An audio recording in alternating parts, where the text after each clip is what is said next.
बिस्मिल्लाहिर्रहमानिर्रहीम। डॉक्टर अशरफ आसफ़ जलाली, उन पर FIR भी हो चुकी।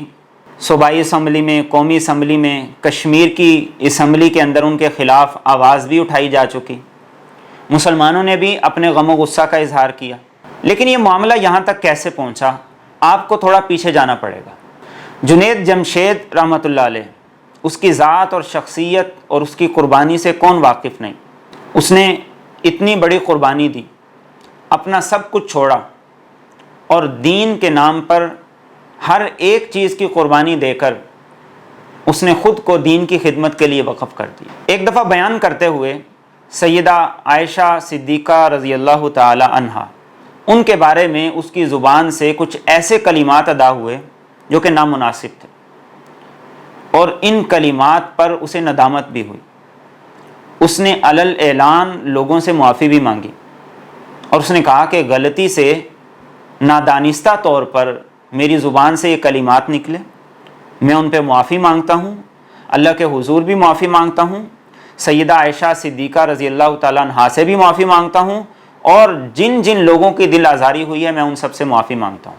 लेकिन एक मकतब फ़िक्र ने उनके ख़िलाफ़ तौहीन सैयदा आयशा रज़ी अल्लाह ताला अन्हा की दफ़ात लगवा कर FIR कटवा दी। जब वो FIR कट गई तो जनाब डॉक्टर अशरफ आसफ़ जलाली साहब, आपने एक जुमा योम आयशा सिद्दीक़ा रज़ी अल्लाह ताला अन्हा के नाम से मनाया और उसके बाद आपने रैली निकाली और रैली निकाल कर आपने ये ऐलान किए कि इस आदमी को गिरफ़्तार किया जाए, इसे सज़ा दी जाए और अगर इसकी ज़मानत हो जाती है क़ब्ल अज़ गिरफ़्तारी तो फिर गवर्नमेंट मुजरिम होगी और अगर कोई शख्स मुमताज़ कादरी की तरह उस पर हमला कर देता है तो गवर्नमेंट ख़ुद ज़िम्मेदार होगी।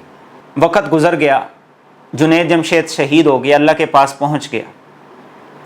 आज जब डॉक्टर साहब के ख़िलाफ़ FIR कट गई, पूरे मुल्क से उनके ख़िलाफ़ आवाज़ें उठने लगीं, तो आप अपने बयानात भी देखें।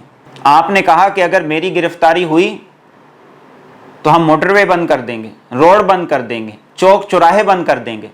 जनाब, आपको सिर्फ़ और सिर्फ जुनैद जमशेद शहीद की बद्दुआ लग गई, उसकी आपको खा गई है और आप जेल की कोठरी में बैठकर ये ज़रा सोचिएगा कि आपने भी गुस्ताखी के, कुफ़र के फतवे लगाने में कोई कमी नहीं की और उस शहीद मज़लूम की बद्दुआ कि जिसकी ज़ुबान से गलती से अल्फाज निकले और उसने मुआफ़ी भी मांग ली, उसकी वो अल्लाह के अर्श तक गई और आप आज इस हालत में हैं।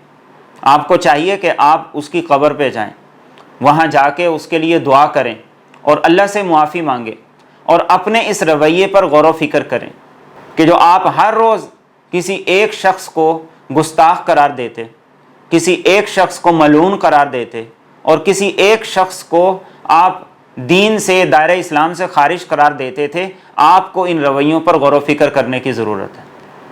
तो इसलिए आपने जो उस शख्स के साथ किया था, आज वो सब कुछ आपके साथ हो रहा है और आपने ज़ुबान की गलती की वजह से ये सब कुछ नहीं बका। आपकी ज़ुबान नहीं फिसली, बल्कि आप तो ऐसे हैं कि आपकी ज़ुबान लड़खड़ाई तक नहीं। आपने कहा कि मैंने होशो आवाज़ में कहा है जो कुछ कहा है और जो मैंने बातें की हैं मैं उन पर कायम हूँ, उन पर मुनाजरे के लिए तैयार हूँ। आपने वाक़अतन दिल आज़ारी की है पूरी उम्मत मुस्लिमा की। तो आपको अपने रवैयों पर गौर करने का अल्लाह ने मौका दिया है। तमाम उलमा से गुजारिश है, ये गुस्ताखी के खेल को बंद करें, दीन की मेहनत करें, उम्मत को जोड़ें। अल्लाह मुझे और आपको सही फ़हम और अमल की तौफ़ीक़ अता फ़रमाए। अस्सलामु अलैकुम व रहमतुल्लाहि व बरकातुहू।